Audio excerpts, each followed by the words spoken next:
MLA பதவியை ராஜினாமா செய்த 2 அதிமுக முன்னாள் அமைச்சர்களும் நாளை மறுநாள் தாவேகாவில் இணைய திட்டம் என்ற அண்மை தகவல் வெளியாகியிருக்கிறது. முதல்வரும் தாவேகா தலைவருமான விஜய் முன்னிலையில் இருவரும் கட்சியில் சேர இருப்பதாக தகவல். அதிமுகவின் முன்னாள் அமைச்சர்கள் முக்கிய புள்ளிகளான 2 விஜயபாஸ்கர்களும் தாவேகாவில் நாளை மறுநாள் இணைவார்கள் என்று எதிர்பார்க்கப்படுகிறது. கூடுதல் விவரங்களை செய்தியாளர் சந்தானத்திடம் கேட்டு பெறலாம். சந்தானம், 1 by 1 தொடர்ந்து அதிமுகவினர் வந்துகிட்டே இருக்காங்க. அடுத்து யாரெல்லாம் இணைய போறாங்க? கூடுதல் விவரம் என்ன? விக்னேஷ், தமிழக வெற்றி கழகம் நடைபெற்று முடிந்த சட்டமன்ற தேர்தலில் வெற்றி பெற்று ஆட்சி அமைத்த பின்பு அதிமுகவில் ஏற்பட்டிருக்கக்கூடிய பிளவு காரணமாக தொடர்ந்து அதிமுகவை சார்ந்த முன்னாள் அமைச்சர்கள், முன்னாள் சட்டமன்ற உறுப்பினர்கள் என பல்வேறு நபர்கள் தமிழக வெற்றி கழகத்தில் சனிக்கிழமைகளில் பணியூரில் இணையக்கூடிய காட்சிகளை நம்ம தொடர்ந்து பார்க்குறோம். தொடர்ந்து 4 வாரங்கள் இந்த நிகழ்ச்சி நடைபெற்று முடிந்திருக்கிறது. 5வது வாரமாக இது கடந்த சனிக்கிழமையும் கூட ஒரு 8 பேர், 5 முன்னாள் சட்டமன்ற உறுப்பினர்கள், 3 முன்னாள் எம்பி என 8 பேர் இணைவதற்கான ஏற்பாடு இருந்தது. இறுதி நேரத்தில் பாக்யராஜனுடைய மறைவு காரணமாக அந்த நிகழ்ச்சி என்பது ஒத்திவைக்கப்பட்டது. இப்படி முன்னாள் அமைச்சர்கள், முன்னாள் சட்டமன்ற உறுப்பினர்கள் என அதிமுகவிலிருந்து தாவேகால இணைந்து வரக்கூடிய நிலையில நாளை மறுநாள் வியாழக்கிழமை முன்னாள் அமைச்சர்கள் எம்.ஆர். விஜயபாஸ்கர், சி. விஜயபாஸ்கர் இருவரும் தமிழக வெற்றி கழகத்தில் இணைவதற்கான வாய்ப்பு என்பது இருப்பதாக தெரிவிக்கப்படுகிறது.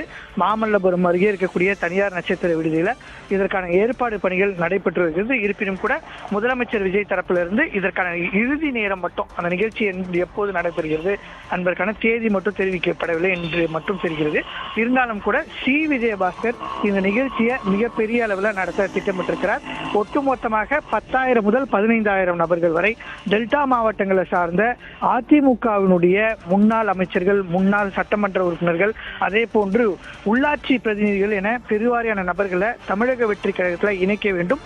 தான் கட்சியில் இணைக்கூடிய நிகழ்ச்சி என்பது மிகப்பெரிய நடைபெற வேண்டும் என்ற ஒரு நோக்கத்தோடு அவர் நிகழ்ச்சிக்கான ஏற்பாட்டு பணிகளை மிக தீவிரமாக நடத்தி வருகிறார்.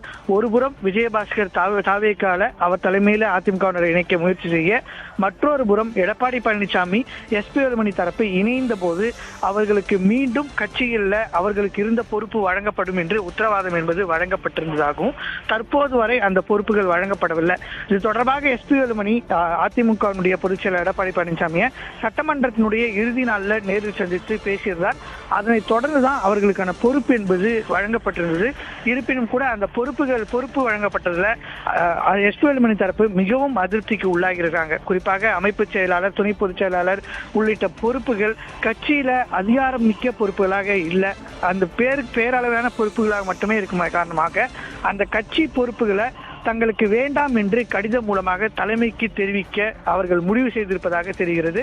எனவே வியாழக்கிழமை விஜயபாஸ்கர் முதலமைச்சர் தலைமையில் இணைவதற்கான நிகழ்ச்சி ஏற்பாட்டு பணிகள் நடைபெறக்கூடிய நிலையில் அடுத்த 2 நாட்களில் விஜயபாஸ்கர் தன்னால் முடிந்த அளவுக்கு தற்போது சட்டமன்ற உறுப்பினராக இருக்கக்கூடிய நபர்களை தாவேகா பக்கம் அழைத்து செல்வதற்கான இறுதிக்கட்ட பணிகளை மேற்கொள்ள தொடங்கி இருக்கிறார்னு தெரிவிக்கப்படுகிறது. குறிப்பாக விஜயபாஸ்கர் தரப்பிலிருந்து அதிமுக பிரதிநிதிகளுடன் பேசும்போது அதிமுகவுடைய பொதுச் செயலர் எடப்பாடி பழனிசாமியுடன் மிக நெருக்கமாக இருந்த நபர் நாங்கள் தான். அதே போன்று ஓ பன்னீர்செல்வம் கட்சியிலிருந்து நீக்கி அவரை பொதுச் செயலாளராக மாற்றியதில் மிக முக்கிய பொறுப்பு எங்களுக்கு இருந்தது. ஆனால் அவர் எங்களையே அரவணைத்து செல்லவில்லை, எங்களையே நம்பவில்லை. தமிழக வெற்றி கழகம் தான் எதிர்காலமாக இருக்கிறது, எனவே தமிழக வெற்றி கழகத்திற்கு வர வேண்டும் என்று விஜயபாஸ்கர் தரப்பு தொடர்ந்து அணுகி வரக்கூடிய நிலையில் மற்றொரு புறம் எஸ்.பி. வேலுமணி தரப்பு முழுமையாக அவர்களுக்கு வழங்கப்பட்ட பொறுப்புல அதிருப்தியாக இருக்கிறாங்க. எனவே முடிந்தவரை எஸ்.பி. வேலுமணி தரப்பில் இருக்கக்கூடிய சட்டமன்ற உறுப்பினர்களை தாவேகாவுக்கு அழைத்து செல்ல வேண்டும் என்ற நோக்கில் சி. விஜயபாஸ்கர் தரப்பு என்பது மிக தீவிரமாக பணிகளை தொடங்கியிருப்பதாக தெரிகிறது.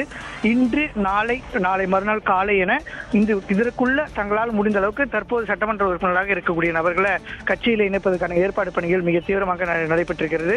குறிப்பாக முன்னாள் அமைச்சர் வளர்மதி, அதே போன்று எம்.எஸ்.என். ஆனந்தன், சென்னையில் மாவட்ட செயலாளராக இருக்கக்கூடிய ராஜேஷ், டி. நகர் சத்யா உள்ளிட்டோர்கள் தமிழக வெற்றி கழகத்தில் இணைவதற்கான பேச்சுவார்த்தைகள் மிக தீவிரமாக நடைபெற்று வருவதாகவும் விஜயபாஸ்கர் தலைமையில் நடைபெறக்கூடிய நிகழ்ச்சியில இந்த இணைப்புக்கான பணிகள் மிக தீவிரமாக நடைபெற்று வருவதாக தெரிவிக்கப்படுகிறது. விக்னேஷ், நிச்சயமாக சந்தானம், ஒரு பெரிய கூட்டம் அதிமுகவில இருந்து தொடர்ந்து வெளியே போய்கிட்டே இருக்கிறத நம்மளால பார்க்க முடியுது. இவங்கள எம்எல்ஏஸை வெறும் சாதாரண எம்எல்ஏக்களாக கடந்து போக முடியாது. அந்தந்த மண்டலங்கள்ல அதிமுகவோட ஒரு மிகப்பெரிய பலமாக இருக்கக்கூடிய நபர்கள். இவர்களோட இழப்பு அப்படிங்கிறது அதிமுகவோட பலத்தை பெருமளவுல சரிக்காதா? எடப்பாடி பழனிசாமியோட ரியாக்ஷன் என்ன? இல்ல, இந்த விஷயம் தான் அதிமுகவில் இருக்கக்கூடிய எஸ்பிஎல் தரப்ப மிகப்பெரிய அதிருப்திக்கு உள்ளாகி இருக்கு. இப்ப நம்ம சி விஜயபாஸ்கர் பார்த்தோம்னா அவர் புதுக்கோட்டை மாவட்டத்தில் ஒரு பலம் வாய்ந்த மாவட்ட செயலாளராக இருக்காரு. விராலிமலை தொகுதி சட்டமன்றத்தில் 4 முறை அவர் வெற்றி பெற்றிருக்கிறார். மிக முக்கியமான ஒரு முகமாக பார்க்கப்படுகிறார். அவர் கட்சியிலிருந்து வருகிறார். அதே போன்று எம்ஆர் விஜயபாஸ்கரை பார்த்தோம்னா கரூர்ல திமுக செந்தில் பாலாஜி எதிர்த்து கடுமையாக பணிபுரிந்தார். ஏன்னா செந்தில் பாலாஜிக்கும் அவருக்குமான போர் என்பது பல விதங்கள்ல ஈடுபட்டது. அதனையும் தாண்டி அந்த கரூர் மாவட்டத்தில் அதிமுகவுடைய இடத்தை நிரப்புவதற்கு அதிமுக பலமாக செயல்பட பல்வேறு முயற்சிகளை செஞ்சவர் எம்ஆர் விஜயபாஸ்கர். அதே போன்று நம்ம பார்க்கிறோம் எஸ்பி வேலுமணி, தங்கமணி உள்ளிட்டவர்கள்லாம் அந்தந்த மாவட்டங்கள்ல அதிமுகவை தங்களுடைய கட்டுக்குள்ள வைத்திருக்கக்கூடிய நபர்களா இருக்கிறாங்க. சி வி சண்முகம் பார்த்தோன்னா விழுப்புரம், கள்ளக்குறிச்சினா 2 மாவட்டங்கள் இருக்கக்கூடிய மாவட்ட செயலாளரும் அவர் தான் பார்த்துட்டு இருந்தாரு. கள்ளக்குறிச்சிக்கு வெவ்வேறு மாவட்ட செயலாளர்கள் நியமனம் செய்யப்பட்டனால கூட அவர்கள் சி விஜயபாஸ்கரின் கீழே தான், சி வி சண்முகத்தின் கீழே தான் செயல்பட்டதை நம்ம பார்க்க முடிஞ்சது. இப்ப சி வி சண்முகம் ஒட்டுமொத்தமாக அதிமுக நிகழ்வுகள்ல பங்கேற்காம தள்ளி நிற்கிறார். சட்டமன்றத்திற்கு அவர் வரமாட்டேன் என்பதில் அவர் உறுதியாக இருப்பதாக தெரிகிறது. இப்படி கட்சியினுடைய மாவட்டங்களுடைய முகங்கள், கட்சியினுடைய பலமாக இருக்கக்கூடிய நபர்கள் அதிருப்தியில் இருந்தால் கூட அவர்களை வேறு சில நபர்களை வைத்து மாற்றுவதில் எடப்பாடி பழனிசாமி தயாராக இருக்கிறார். ஆனால் தங்களை அரவணைத்து செல்ல அவர் முயற்சி கூட செய்யவில்லை அப்படின்றதுதான் அதிமுக இருக்கக்கூடிய முக்கிய தலைவர்களுடைய மிகப்பெரிய பிரச்சனையா இருக்கு. இவ்வளவு பெரிய கட்சியில மிக முக்கிய பங்காற்றிருக்கோம், கட்சியினுடைய வெற்றியில பங்காற்றிருக்கோம், தோல்வி காலத்துல மிக கடுமையாக உழைத்திருக்கிறோம். அப்படி இருந்தும் தங்களுக்கான அங்கீகாரத்தை கொடுக்கல. ஒரு பிரச்சனை என்றால் தங்களை தள்ளி மட்டுமே எடப்பாடி பழனிசாமி வைக்கிறார் அப்படின்றதான் அவங்களுடைய அதிருப்தியா இருக்குது. அந்த அதிருப்தியை பயன்படுத்தி தான் தமிழக வெற்றி கழகத்துல அவர்களை இணைப்பதற்கான பணிகளை சி விஜயபாஸ்கர் மேற்கொள்கிறார். அதே போன்று தாவேகாவுக்கு வரக்கூடிய நபர்களையும் அவர் இணைப்பதற்கான பணிகளை தமிழக வெற்றி கழகம் மற்றொரு புறம் செய்கிறது. இது காரணம் என்னன்னா வரக்கூடிய உள்ளாட்சி தேர்தலில் தாவேகா வெற்றி பெற வேண்டும் அப்படின்ற நோக்கில் அவர்களுடைய செயல்பாடு இருக்கு. விக்னேஷ், நிச்சயமா சந்தானகுமார், கருத்து வேறுபாடுகளுக்கு அப்புறமா இவங்களை ரீடைன் பண்றதுக்கு, தக்க வைக்கிறதுக்கு எடப்பாடி பழனிசாமி என்ன முயற்சி எடுத்தார் அப்படிங்கிற கேள்வியும் எழுது. கூடுதல் விவரங்களுக்கு நன்றி சந்தானம்.